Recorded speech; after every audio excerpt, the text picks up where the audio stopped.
Hey, it's Wendy, and today I'm going to show you how to make your own off-shoulder top.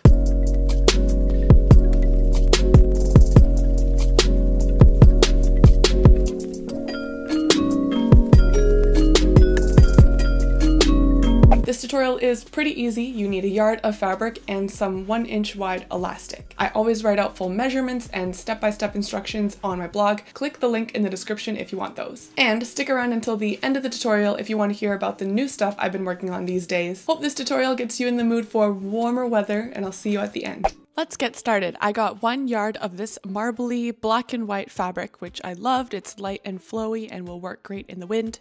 And I got this 1-inch wide elastic. It's nice and soft, will be comfortable on me, and I bought about a yard. The first piece you'll cut is the front and the back. Mine were both 24 inches by 18 inches approximately, and on one of them I folded it in half and tapered one end down a bit so that it's about 21 inches wide at the top. The tapered one is going to be the front piece with the tapered edge at the top of the shirt, and the back piece is going to be the one that's still rectangular. Next were the sleeves. They were approximately 17 inches by 14 inches. You just need 2 of these rectangles. And finally, this strip that was 5 inches wide, I cut it to be the whole entire length of the fabric, so it was about 50 inches long. Don't forget that there's a link in the description with all of these measurements written out. Moving on to sewing, the first step is going to be sewing the front and back pieces right sides together along the 2 short edges using a straight stitch. Now with the 2 sleeves, I folded them right sides together and sewed them with a straight stitch along the long edge. Lay out the body piece so that the top edge is closer to you and it's right side on the outside. We're going to be taking a look at the 2 side seams to attach the sleeves. With one of the sleeves right side out, pin it to the side of the shirt with the sleeve seam and the side seam touching. Add one more pin to attach the sleeve to the side about 2.5 inches away on both sides from that seam. These 2 seams should therefore be 5 inches apart. We're going to take the exact spot where they are pinned and just add a little short straight stitch. Here's how it looks with the pins removed and the 2 little short stitches instead. What we're going to do here is cut a U shape into the side of the top and also the side of the sleeve. Just those 2 layers of fabric that are attached to each other by those little straight stitches, and a U shape only in between those 2 stitches. Here's the remnants of the U shape that I already cut out from the other side of the shirt. I'm just going to trace around it, but your general shape should be about 5 inches down straight and then rounded out at the bottom. I started by cutting through only 1 layer of fabric and then using that to trace the next layer of fabric. I like to cut one at a time just because it is a slippery fabric and I don't like it to shift while I'm cutting. Between the body piece and the inner side of the sleeve, we're now going to sew them together with a straight stitch along that U shape that we just cut out. All of this is to make sure that when you're wearing the off-shoulder top, there's enough space for your armpits to sit inside the 2 sides of the shirt. When you're done cutting and sewing those 2 U shapes, here's how it should look on the side. Your sleeve is attached partway down to the body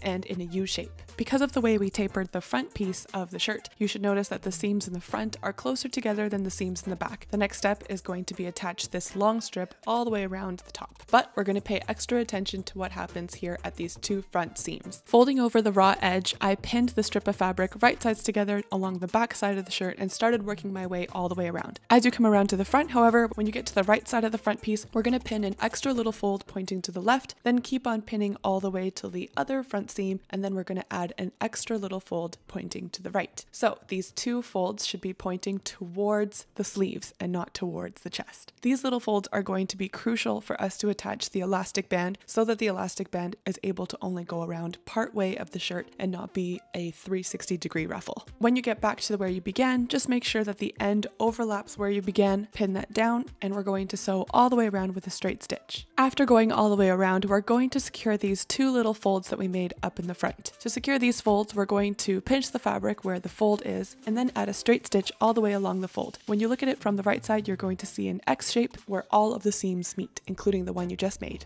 I'll show you again how this is done. So on the other side, we can see that we have this horizontal seam, the one coming up from the bottom, but this top one is still not done. I pinch the fabric at the fold, pull it all out of the way, and then add a straight stitch along that part as far as I can go to secure the fold in place. Here's how that straight stitch looks on the inside of the fabric, and when you flip it over, there is the X where all of the seams meet. Now this is what we're going to do with those 2 little folds. Here they are again on the inside of the shirt, and they're pointing in opposite directions. We're going to be attaching the elastic to one of the folds, then bringing the elastic all the way around and attaching the other end of the elastic to the other fold. But before we do that, we're going to have to cut the elastic down to size. I tried on the shirt and realized that I need about 27 inches of elastic for it to feel comfortable, but at the same time, in order to make it all the way around this entire shirt, it needs to be able to stretch to 39 inches. Pinch the elastic at 27 inches and then pull on it to see if it can reach all the way to 39. When it comes to elastic, you always have to cut depending on how stretchy it is. So always measure how much you need for it to feel comfortably, how much you need for it to stretch the entire length of the fabric, and make sure that those two numbers are both possible with that piece of elastic. I tuck the elastic in behind the little flaps that we made and then use a zigzag stitch over and over to secure it to the flap. Here's how the zigzag stitch looks in the end. We're getting near to the end. To finish off this top part of the shirt, what we're going to do is tuck in the fabric and sew it down with a straight stitch to completely encase the elastic band. To do this, I fold the outer raw edge inwards by about 1/2 inch, then bring up that raw edge that is at the bottom of the elastic and put those two together with a pin. Here it is again. I fold in the top edge 1/2 inch, bring that bottom raw edge upwards, and then tuck it away with a pin. For the area of the shirt that goes along the front, there's no elastic there, so all you have to do is tuck in the raw edges and pin them down. But when it comes to working with the side that has the elastic, always make sure that while you're pinning, you are encasing the elastic on the inside. I was done pinning the front, so I went around to the back of the shirt, and here I made sure that when I pinned it all down, the elastic is on the inside because we have to sew this elastic to the inside of this casing. You don't have to pin down everything, at least a couple of inches or so should be pinned down. The rest you can do on the sewing machine. We're only sewing a straight stitch along the very bottom edge of the casing, so our goal is not to sew on the elastic. I make sure every time that the fabric is folded over properly,